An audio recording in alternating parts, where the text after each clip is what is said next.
Today we'll be hosting a web application for free on Azure using an image hosted in GitHub Packages. In advance of today's exercise, you'll want to get Docker Desktop, and you'll want a free Azure account. You can just sign up. There's a link in the description below. In a previous exercise, we worked with GitHub Packages.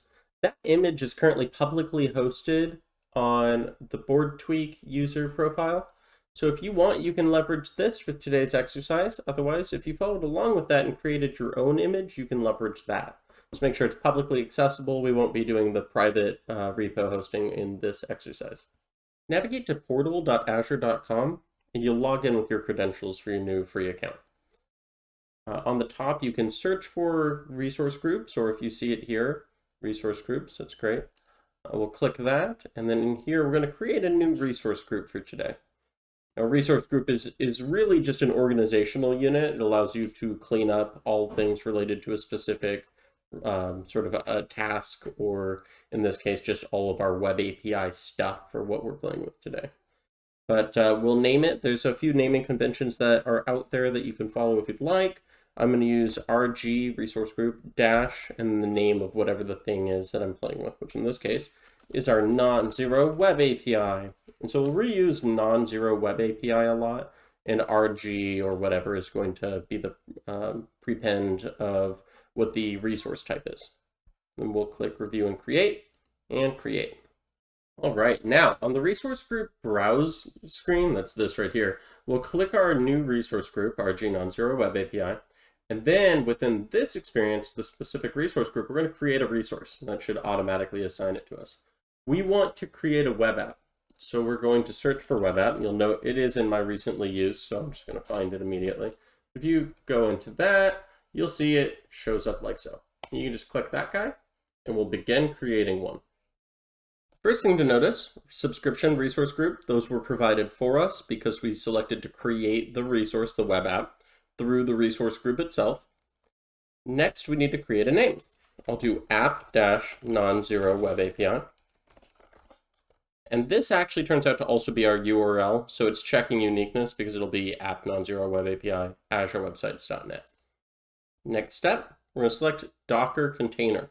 Have that be Linux, and select a region near you. I happen to be in the West US, so I'm going to do West US 2. I like to use West US 2 just in case there's a cost savings. Just becomes a healthy habit. Next step is to create an app service plan. This is a shareable pricing selection. What are your performance specs for your resource? What's shared in there? This kind of interesting thing. But this is where the money is spent. So it's really important we be cautious of what we select here. Let's click Create New. We'll use SP-non-zero web API. Got to keep our non-zero web API. And then we'll change the SKU and size. Click Change Size. Click Dev Test. F1, that's our free one. This is where the money is not spent. And we apply that. And now we should be creating a Linux plan, service plan there, that is free. Next, we can select Docker. All right, we are going to host a single container. And we're not going to do a Docker Compose thing, in other words. We're going to want to host from GitHub Container Registries, which means that we're going to want to host against a private registry. And that's to say we're hosting from this guy, GitHub Container Registry.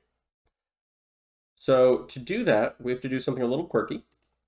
Unclear why this is the way to do it, but we have to put https:// as our server URL. And then for image and tag, we'll put the actual GitHub Container Registry information. So that would be the ghcr.io/ and this is where I'm going to specify the board tweak specific hosted public package. But if you have your own package, you'll put your username and what your package name is in the version there. But that would be board tweak /non-zero packages. And we'll specify with colon the latest version. Username and password, we're going to leave blank because it is publicly hosted. You don't have to log into the container registry for this case. You can leverage this and some different isms to do a private target, but we're not going to do that for today's exercise. Next, you can just hit review and create, You'll note while it's in the process of spinning up those resources, you'll have a deployment in progress, and it will live update to indicate that it is complete. This is auto refreshing in Azure. This is not the case in all cloud providers. So if you are trying this out in a different, you want to learn Google Cloud, you want to learn Amazon Web Services, you might try refreshing on those other providers. But on Azure, it does have that live feedback. Once it's deployed, you can click Go to Resource. If you don't want to do that, you can go through the resource group, or if something crashes, you can go to the resource group. And from the resource group itself, you can select the resource. You'll note an app service and an app service plan were created. We don't really have to do much with app service plan, but if you needed to scale up your app, if you wanted to go that route, rather than just doing the free thing, you can do all sorts of custom adjustments here that do interesting, fun things. Within the service itself, we can go over to Browse, or we can click the URL there. But in Browse, if we add Swagger to the end of that, we might see our app. Might take a hot second when you've just deployed, but once you've got that going, you'll see, hey, this is our package. This is exactly what was stored here. This is this image that we created in a previous exercise, and it's now hosted on Azure. And I'm not paying anything for this. I think that's quite powerful. Now, this is not a powerful machine. What we're using here does not have a lot of oomph behind it, and in fact, it's got limits on how much it can be used. But if you're learning the space, if you want to learn Azure, you can do so in a pretty powerful way for free, which is kind of neat. We'll note that this endpoint here, the configuration endpoint, was supposed to return a environment variable that was passed to the Docker image. And if we try it out, you'll see it gives me a 204. There's nothing there. That configuration isn't set. So next, let's play with that.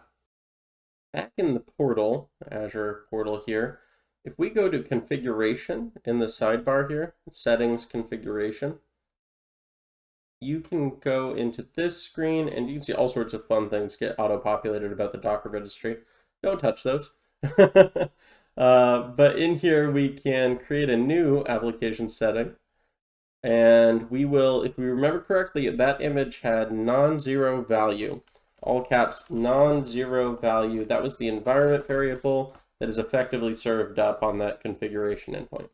And we want to put something there. And if we recall from last exercise as well, we have non-zero days in this channel. That is what we're all about. So we're going to put day. Non-zero value is day. We click OK, and then we have to click Save. Otherwise, it doesn't persist. You'll really make sure, because you're going to restart your application by doing this. So you'll have some downtime for our very highly trafficked web app that we just hosted. And now that we've done that, it's all good. We can go back to the UI. And it takes a little bit to set in. You might find it does a 204 at first. But after a little bit, it'll respond with day. Waited a little bit, executed, and we get day now. Which means that for Azure, what they're doing is they're taking this app setting, they're injecting that into our container, which is pretty neat. That's powerful. Today, we deployed an entire application, which is a simple web API in this case, into Azure. And we did so for free. We then went further and added an environment variable through creating an app setting. And with that, we were able to adjust the behavior of our application after it had already been built and deployed, which is pretty neat. If you have some extra time, you might check out the links below. We've got Azure App Service documentation, as well as some information on the Azure free tier. Some Azure free stuff is just for a specific duration or time, but things like today's web app, that's actually just persistent. So you don't have to be on a trial in order to get that.